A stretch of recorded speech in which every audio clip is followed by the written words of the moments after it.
আবার কতজন আসামির সমাধি হয় ধনী ব্যক্তিদের সাথে? আমি ধরলাম 100 জনে একজন, তাহলে এটা হলো 1001 জন। এরপরের ভবিষ্যৎবাণী, তিনি মৃত অবস্থা থেকে আবার জীবিত হবেন। আইজায় আছে, যদিও তিনি তখন ইহকালের জীবন থেকে বিদায় নিয়েছেন, মানুষের পাপের জন্য তাকে উৎসর্গ করা হয়েছে, তিনি তার বংশধর দেখে যাবেন, আরো অনেক দিন বেঁচে থাকবেন। এখানে ভবিষ্যৎবাণী করা হয়েছে যে তিনি আবার জীবিত হবেন। বুক অব লুকে আছে, যিশু তাদের সবার সামনে আসলেন আর বললেন, তোমাদের উপর শান্তি বর্ষিত হোক।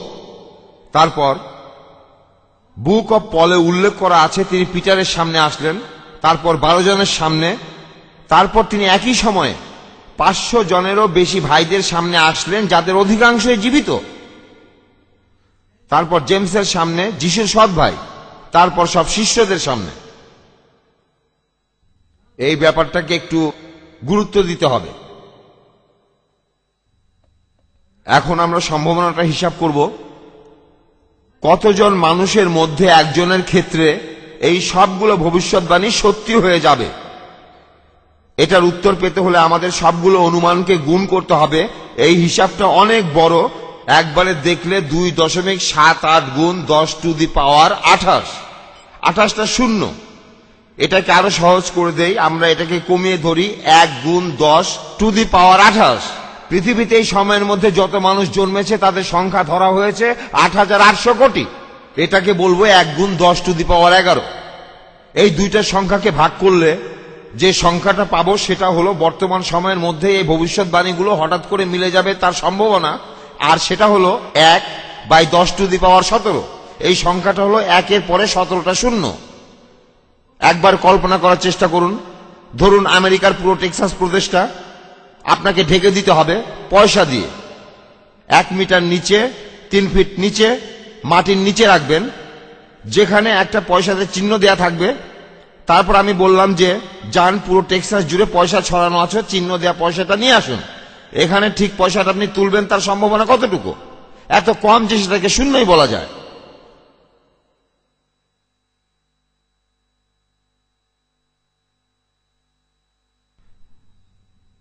একটা সমস্যা হয়েছে, 1 মিনিট।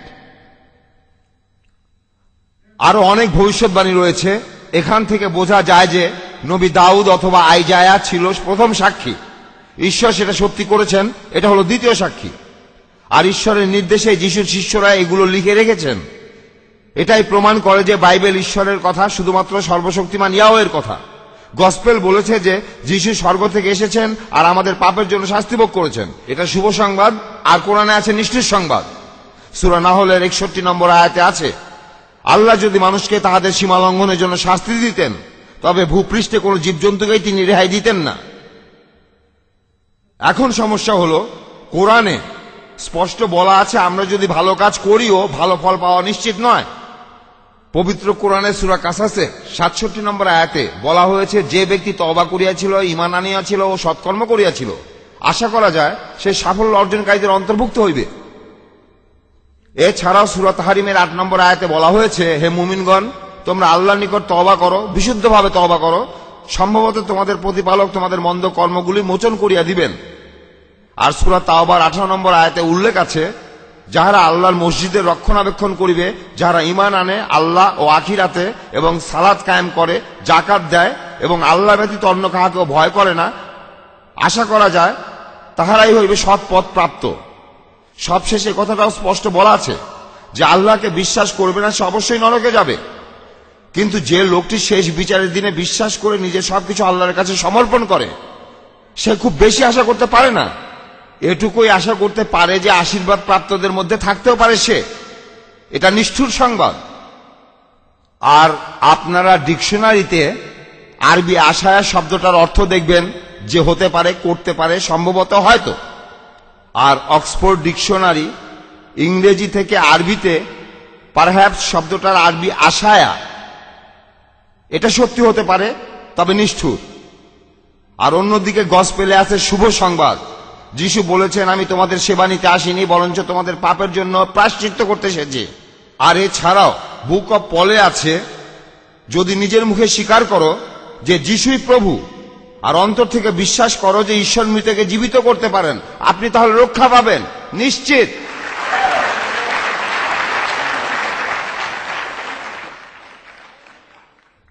এটা খুবই সুন্দর শুভ সংবাদ। ভবিষ্যৎবাণীগুলো সত্যি হয়ে যাওয়াই এটার প্রমাণ। যিশু মৃত থেকে জীবিত হওয়ার পর 500-রও বেশি মানুষ তাকে দেখেছে। অনেক প্রত্নতাত্ত্বিক আবিষ্কারও বাইবেলের পক্ষেই কথা বলেছে। আপনাদের বলি, একটা বাইবেল জোগাড় করেন আর গসপেলগুলো পড়ে দেখেন, দেখবেন সেখানে শুধু শুভ সংবাদই আছে। ঈশ্বর আপনাদের প্রতি সদয় হোক। ধন্যবাদ।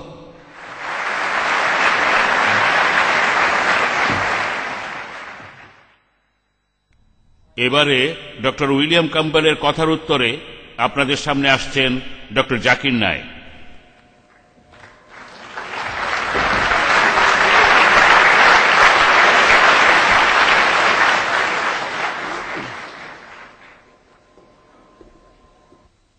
अल्हम्दुलिल्लाह वस्सलातु वस्सलाम अला रसूलिल्लाह व अला आलिहि व सहाबिहि अजमईन अम्मा बाद अऊज़ु बिल्लाहि मिनश शैतानिर रजीम बिस्मिल्लाहिर रहमानिर रहीम अफला यतदब्बरून कुरान वलौ कान मिन इंदि गैरिल्लाह लवजदू फी इख्तिलाफन कसीरा बिस्मिल्लाहिर रहमानिर रहीम रब्बि इश्रह ली सदरी व यस्सिर ली अमरी वहलुल उक़दतम मिन लिसानी यफ्क़हू कौली। শ্রদ্ধেয় ডক্টর উইলিয়াম ক্যাম্পবেল, অনুষ্ঠানের অতিথিবৃন্দ, আমার শ্রদ্ধেয় গুরুজনেরা এবং আমার প্রিয় ভাই ও বোনেরা, আমি আবারও আপনাদের সবাইকে সম্ভাষণ জানাচ্ছি ইসলামী রীতি অনুযায়ী। আসসালামু আলাইকুম ওয়া রাহমাতুল্লাহি ওয়া বারাকাতুহু। আপনাদের সবার উপর আল্লাহর দয়া, শান্তি ও আশীর্বাদ বর্ষিত হোক। ডক্টর উইলিয়াম ক্যাম্পবেল আমার বলা সমস্যাগুলির মধ্যে মাত্র দুটোর সমাধান দেওয়ার চেষ্টা করেছেন, মাত্র দুটো।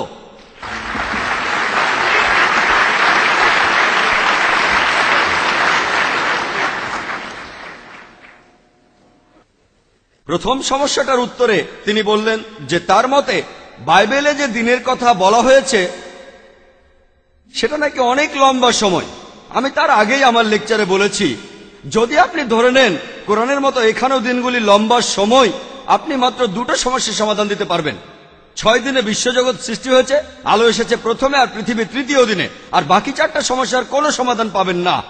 ডক্টর উইলিয়াম ক্যাম্পবেল ধরে নিয়েছেন দিনগুলো লম্বা সময়, আর 6টা সমস্যার মধ্যে তিনি 2টার সমাধান করতে পেরেছেন।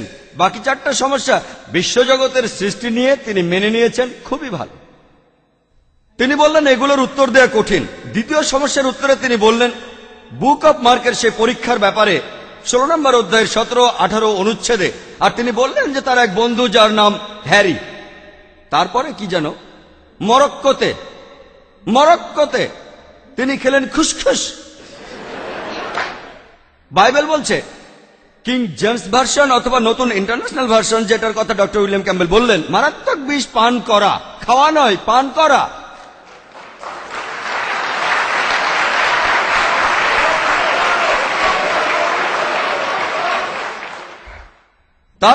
তারপরও কোনো সমস্যা নেই যদি কেউ মারাত্মক বিষ খেয়ে থাকে, সমস্যা নেই। কিন্তু চিন্তা করেন মরক্কোতে একজন, আমি জানি পৃথিবীতে 200 কোটি খ্রিস্টান আছে, কেউ পরীক্ষা দিতে আসেনি, 200 কোটি খ্রিস্টানের মধ্যে একজনও না। আর আমি ভেবেছিলাম যে ডক্টর উইলিয়াম ক্যাম্পবেল একজন সত্যিকারের বিশ্বাসী। আমি বলেছিলাম তাকে পরীক্ষায় পাশ করতে, তার বন্ধুকে বলেনি যিনি এখন বেঁচে নেই।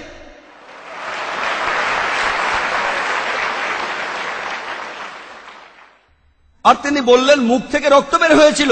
ডক্টর উইলিয়াম ক্যাম্পবেল আর আমি মেডিকেল ডাক্তার হিসেবে ভালো করেই জানি যে বিষ খেলে রক্ত বের হয়। আমরা অনেক বিষ খাওয়া লোককে সুস্থ করেছি, এটা আর এমন কি। পরীক্ষা হলো আপনাকে সামনে এসে এগুলো করতে হবে, আর তাছাড়াও আপনি বিদেশি ভাষায় কথা বলতে পারবেন। আর ডক্টর উইলিয়াম ক্যাম্পবেল বললেন যে সেই সময় যদি আপনি মার্কের 16 নম্বর অধ্যায়টা পড়েন, সে সময় লোকেরা তারা বিভিন্ন ভাষায় কথা বলতো যেগুলো তারা জানতো। আর বিদেশি ভাষা ডক্টর উইলিয়াম ক্যাম্পবেল জানেন না যে এখানে অনেক ইন্ডিয়ান আছে, আর তাদের অনেকেই গুজরাটি জানেন, মারাঠি, এমনকি আমিও। যদি আমি বলি সোচে, আপনি তাহলে কি বুঝবেন? যদি আমি বলি অন্য কোনো ভাষায় নির্গুট, তামিল, উত্তর নেই। বিদেশি ভাষা নির্গুট, এখানে কেউ তামিল জানেন? অথবা মালায়ালাম, ওয়েলাম? হ্যাঁ, খুব ভালো। আপনি কি খ্রিস্টান? আপনি না, না, আপনাকে জিজ্ঞেস করছি, আপনি কি মুসলমান?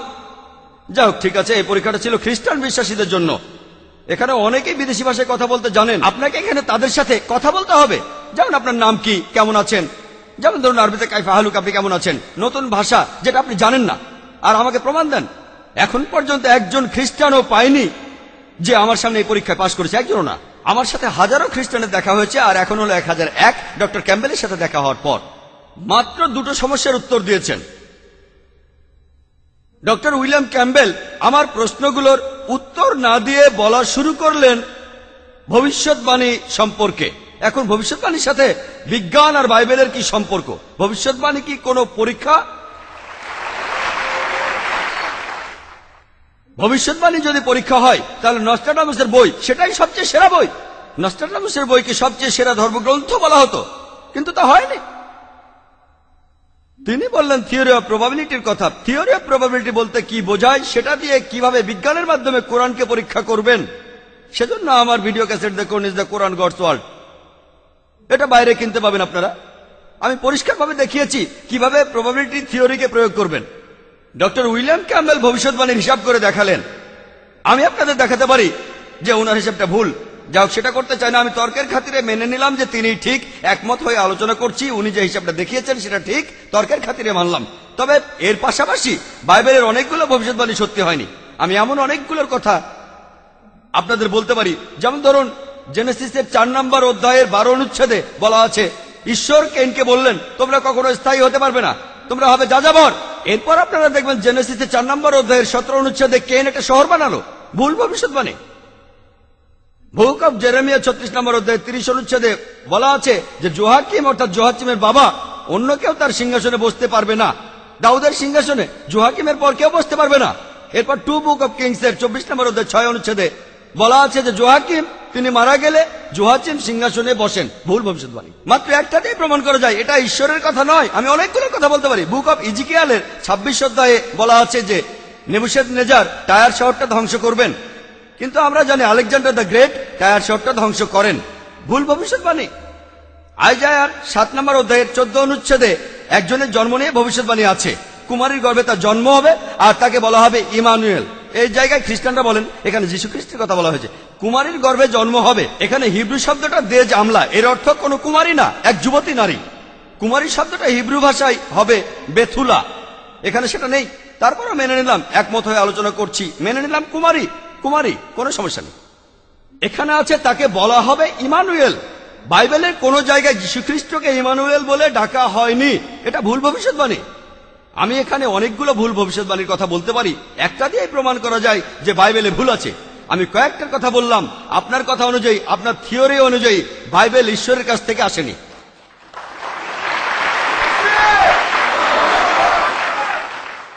وَمِنْ آيَاتِهِ اللَّيْلُ وَالنَّهَارُ